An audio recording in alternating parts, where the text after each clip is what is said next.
Students and friends, आजकल कई video में देख रहा हूँ इस तरह की कि ट्रेनों में बहुत भीड़ है और जनरल कंपार्टमेंट्स में बहुत भीड़ चल रही है और कई जगह गंदगी, कूड़े के ढेर वगैरह दिखा दिए जाते हैं वीडियो में। और कई सारी ऐसी चीज़ें जिनके लिए गवर्नमेंट को दोष दिया जाता है, तो हर चीज़ के लिए गवर्नमेंट को दोष दिया जाना सही नहीं है और देश के हर एक नागरिक को अपनी जिम्मेदारी समझनी होगी। और जब देश के नागरिक अपनी जिम्मेदारी समझेंगे और हर एक नागरिक अपनी जिम्मेदारी समझेगा तो देश अपने आप ही विकसित हो जाएगा और देश स्वर्ग बन जाएगा। सबसे पहले पब्लिक को जागरूक इस तरह होना चाहिए कि वो जगह जगह कहीं पर भी अपना कूड़ा नहीं फेंकेंगे। जो कूड़ा फेंकने के लिए जगह बनाई गई है केवल वहीं कूड़ा डालें। और इसके अलावा एक बार का किस्सा मैं आपके सामने कोट करता हूँ कि कुछ भारतीय जापान घूमने गए।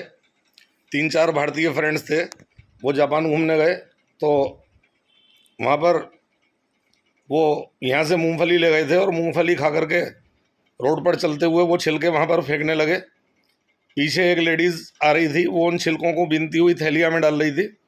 और जब लोगों का ध्यान, इंडियंस जो लोग वहाँ जापान घूमने गए थे, उनका ध्यान जब उस लेडी की तरफ गया तो उससे पूछा कि मैडम आप ऐसा क्यों कर रही हैं। तो उन्होंने जवाब दिया कि मैं यहाँ की डीएम हूँ और मेरी ये जिम्मेदारी है कि मेरा शहर गंदा ना हो और मेरे शहर की साफ स्वच्छता का ध्यान रखना मेरा कर्तव्य है। ठीक वही कर्तव्य परायणता जो जापान में है वही हर एक इंडियन अपने अंदर डेवलप करे और देश को अपना मानते हुए अगर देश में कुछ कहीं कमी भी है तो पब्लिकली उस कमी को उजागर करने में देश की बदनामी होती है। और हर बात के लिए गवर्नमेंट को जिम्मेदार ठहराना भी ठीक नहीं है। मान लो हज़ारों ट्रेनों के लाखों डिब्बे हैं, तो अगर उसमें थोड़ी बहुत कहीं कमी भी रह गई है तो हमें थोड़ा सब्र रखते हुए अपनी यात्रा कर लेनी चाहिए। हर जगह इतना स्टाफ नहीं होता है कि गवर्नमेंट सारे डिब्बों में पूरी तरह इंतज़ाम कर पाए और थोड़ी बहुत असुविधा भी हो तो उसके लिए कोई ऐसी दिक्कत नहीं है। हर एक नागरिक अपनी जिम्मेदारी समझे। और सड़कों पर गड्ढे हो जाना या और तरह की वीडियोज़ आजकल मैं देख रहा हूँ, तो अगर कहीं थोड़ी बहुत कमी भी रहती है तो भी देश के हर नागरिक का फ़र्ज़ है कि वो देश को स्वच्छ रखें, देश को आगे बढ़ाएं और कोई भी ऐसी वीडियोस बना करके ना डालें जिससे देश की इमेज ख़राब होती है और दूसरे विदेशी लोग हमारी वीडियोस को देख देख के हमारा मजाक उड़ाएं। ऐसी वीडियोस नहीं डाली जानी चाहिए। हो सकता है कुछ लोगों को मेरी बात अच्छी ना लगे, बुरी लग रही हो, लेकिन मैंने जो मेरे मन में विचार आए वो आपके सामने रखे हैं। और मैं समझता हूँ कि हम जब देश का हर एक नागरिक अपनी जिम्मेदारी समझेगा और हर एक नागरिक देश के लिए ड्यूटीफुल होगा और छोटी मोटी कमियों को खुद ही ठीक करने की कोशिश करेगा तो देश अपने आप ही स्वर्ग बन जाएगा और हम वर्ल्ड में नंबर 1 होंगे। आज भी इतने अभावों के बाद भी देश में इतनी गरीबी है, उसके बाद भी दुनिया के किसी देश के द्वारा हमारा रास्ता रोका जाना पॉसिबल नहीं है। लेकिन जिस दिन हम अपना 90% भी देश हित के लिए देंगे उस दिन ये देश दुनिया में नंबर 1 होगा। और खाली वीडियो डालने से कोई सुधार नहीं आता किसी भी चीज़ में, सुधार पब्लिक से आएगा। हम लोग खुद ही जागरूक हों। जैसे ट्रेन के बाथरूम है तो उसमें गंदगी ना करें और अगर कहीं अपने घर के आसपास भी थोड़ा सा कूड़ा या कचरा पड़ा मिलता है तो उसे उठा करके प्रॉपर डस्टबिन में डाला जा सकता है। और हम ये कोशिश कर सकते हैं कि हमारी कॉलोनी या जहाँ भी हम रहते हैं, हमारी सोसाइटी या हमारा जो लिविंग एरिया है वो ठीक ठाक रहे और वो ख़राब ना हो। थोड़ा बहुत प्रयास हम अपने लेवल पर कर सकते हैं। मैं कम से कम इंडिविजुअली अपनी कॉलोनी को साफ रखने की कोशिश करता भी हूँ। कई बार थोड़े अपने प्रयास से ही काफ़ी ज़्यादा फ़ायदा मिल जाता है और कम से कम अपना योगदान देश के हित में और देश की तरक्की में ज़रूर देना चाहिए।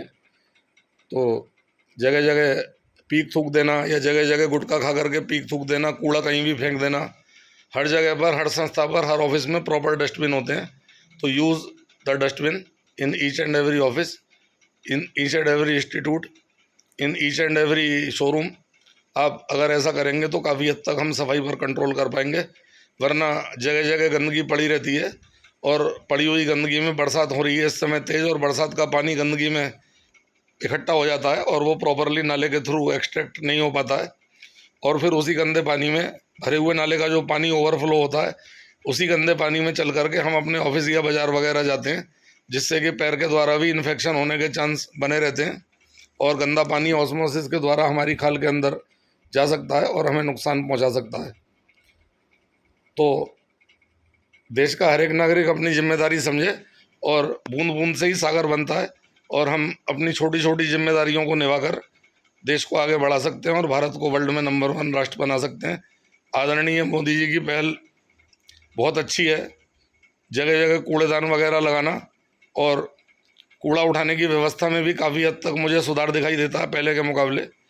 इन सरकारों ने काफ़ी कूड़े पर अच्छा बंदोबस्त किया है, जिसमें कि अगर देश के नागरिक सहयोग देंगे तो बहुत ही जल्दी देश में स्वच्छता आएगी, और गंदगी की वजह से हज़ारों बीमारियां भी पनपती हैं, और हज़ारों बीमारियां पनपने की वजह से फिर अननेसेसरली अस्पताल के लाखों रुपए के बिल बनते हैं। तो be clean, be safe, be fit and save money from the bills of the hospitals.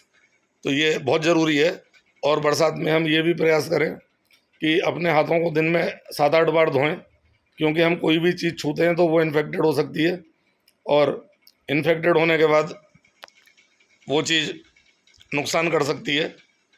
और सबसे बड़ी बात यह है कि कई जगह पर मैं नशे में, शराब के नशे में लोगों को इधर उधर पड़ा हुआ देखता हूँ। वो भी एक अच्छी बात नहीं है। शराब पब्लिक प्लेस पर नहीं पी जानी चाहिए, और पीने के बाद यदि नशा ज़्यादा है तो पब्लिक में निकलना भी नहीं चाहिए।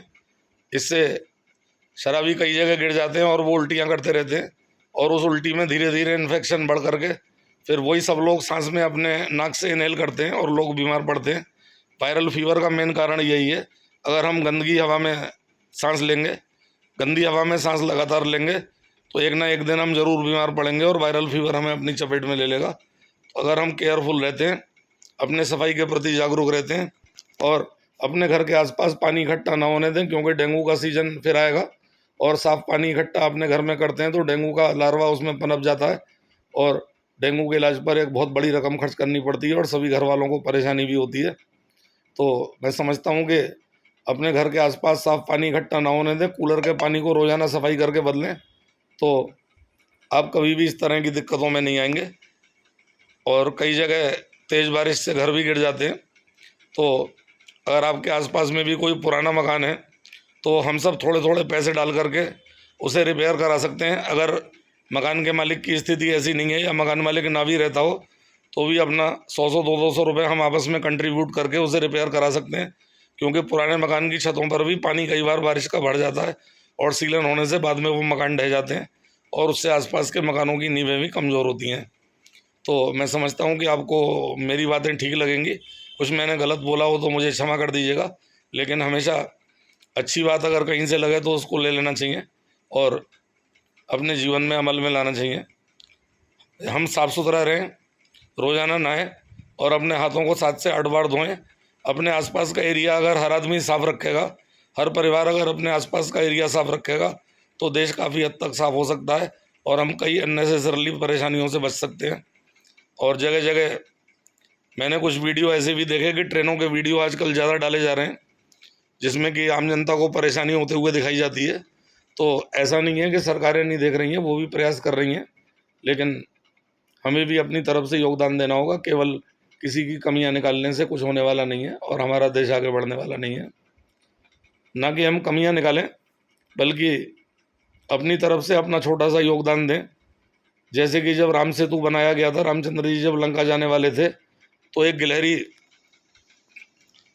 अब पानी में भीग करके फिर मिट्टी में लौटती थी, और मिट्टी में लौटने के बाद फिर वो दोबारा पानी में आती थी, तो अपने शरीर पर जो मिट्टी लग जाती थी वही पानी में छोड़ देती थी। बोले पुल बनाने में कुछ अपना भी योगदान दे दूं। तो ऐसा माना जाता है कि रामचंद्र जी ने गिलहरी के शरीर पर हाथ फेरा था उस समय, और गिलहरी के शरीर पर जो धारियाँ हैं वो उसी समय से बनी हुई मानी गई हैं। तो मैं समझता हूँ कि हर नागरिक अपनी जिम्मेदारी समझे, और सबसे बड़ी बात, एक रोटी कम खाइए, बच्चों को कलम कॉपी किताबें दिलवाइए। एजुकेशन के बिना गरीबी दूर नहीं हो सकती। एजुकेशन अच्छी लेंगे, जॉब करेंगे, मेहनत करेंगे, एंटरप्रेन्योर बनेंगे और छोटा मोटा बिजनेस शुरू करेंगे। वही बिजनेस धीरे धीरे बड़े हो जाते हैं। कोई बिजनेसमैन अरबपति खरबपति बन के भगवान के यहाँ से नहीं आता है। वही 24 घंटे भगवान ने आप लोगों को दिए हैं, वही 24 घंटे बड़े से बड़े आदमियों को दिए हैं। अब जो आदमी बड़ा बन गया है उसने अपने 24 घंटों का ठीक से और बखूबी इस्तेमाल किया है। दैट्स वाई वो हमसे आगे हैं। और बाकी लोग भी अगर अपने दिमाग से अपने लिए मिले हुए भगवान से 24 घंटों का इस्तेमाल करेंगे तो अपने और अपने परिवार के स्तर को आगे बढ़ा पाएंगे और अपने परिवार को आगे बढ़ाने के लिए प्रयास कर पाएंगे। Thank you.